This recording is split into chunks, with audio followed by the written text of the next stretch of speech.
Curso de Numerologia da Alma, Nível Médio 1, Módulo 3, Missões.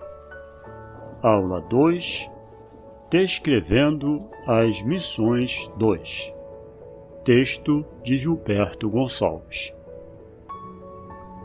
Se eu havia afirmado na aula passada que a missão 1 era a missão dos líderes, desejo iniciar esta aula com uma afirmação exatamente inversa, que a missão 2 é a missão dos que preferem a retaguarda, deixando a liderança nas mãos dos outros.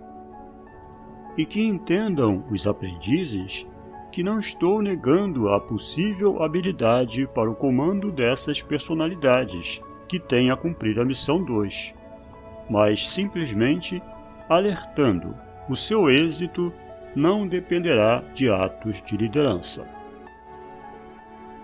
A missão 2 deverá ser exercida bem mais com diplomacia e discrição do que com atos de bravura e ostentação. O sucesso dessa missão estará dependendo de muita diplomacia e tato para lidar com situações de conflito, e suas vitórias serão levadas a crédito desses pacificadores e amantes da paz. Os que têm essa missão na vida deverão aperfeiçoar a sua competência para convencer os outros a cooperar com suas ações conciliadoras, se fazendo hábeis e sutis para arbitrar os desentendimentos.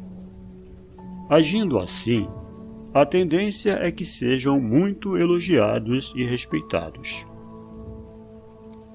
A liderança dessas personalidades envolvidas com a missão 2 será exercida de uma forma diferente, de modo que poucos as reconhecerão como líderes, por não usarem de força e rigor para alcançar seus objetivos. Mas os mais observadores logo perceberão que por trás da aparente fragilidade existe uma força de caráter e de ideais que as tornam centro das atenções numa mesa de discussões. Elas procurarão manejar cada argumento com uma incrível paciência, esmiuçando cada detalhe, até chegar ao consenso entre as partes em conflito. Os que exercem uma missão 2 seriam profissionais brilhantes como estatísticos. Como advogados, poucos superariam os seus argumentos. Como diplomatas, promoveriam a paz entre nações. Eles precisam, no entanto, saber controlar todas as tendências individualistas e egocêntricas, dedicando-se a compartilhar ideias e a exercer trabalhos em grupos. O aprendiz nunca deverá esquecer que existem grandes probabilidades de que aqueles que têm essa missão podem estar se redimindo de excessos de autoritarismo cometidos noutras vidas. Esta não é a regra geral, e nem precisa ser a mais comum, mas é uma possibilidade que deve ser considerada. Por isso, atos independentes e ações isoladas não são bons conselheiros, nem para a vida profissional e nem para a sentimental desses missionários da paz.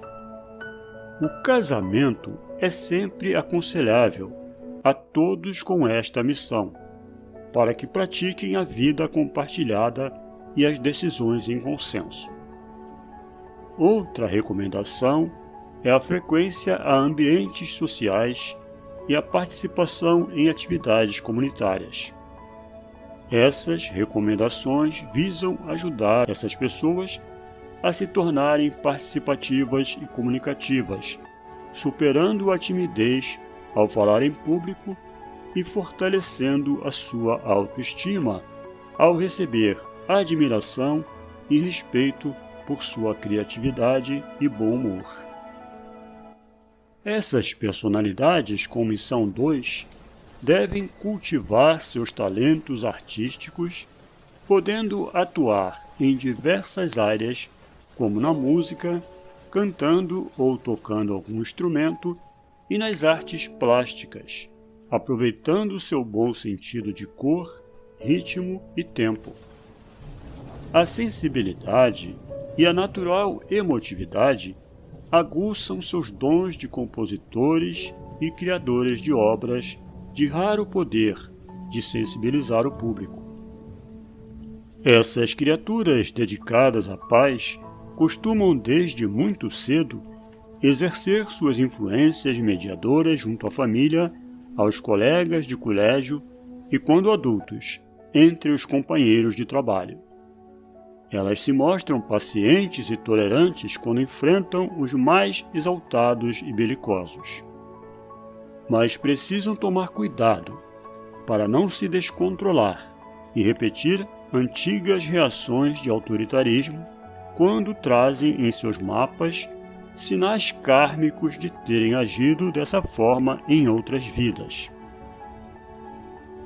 O destino sempre oferecerá inúmeras oportunidades para que essas pessoas aperfeiçoem suas habilidades pacifistas, controlando os amigos mais exaltados e administrando a harmonia entre os parentes. A prática para enxergar as duas faces da moeda faz com que elas sejam provocadas a cada instante para opinar sobre os direitos e deveres entre maridos e mulher, pais e filhos, patrões e empregados e todos que defendem ideias divergentes.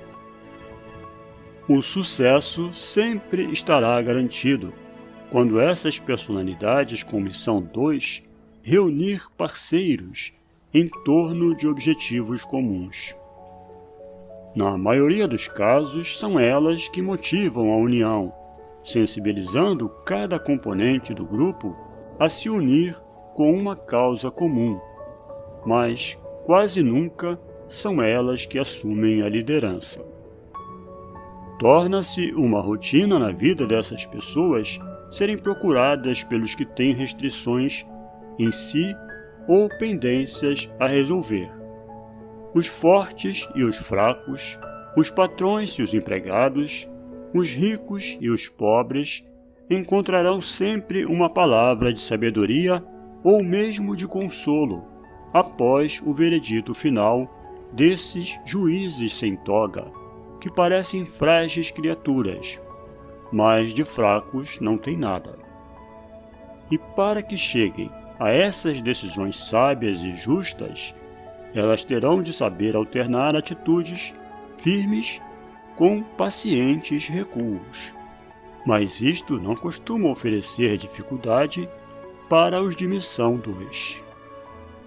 A missão 2 exige capacidade e sensibilidade para falar e calar.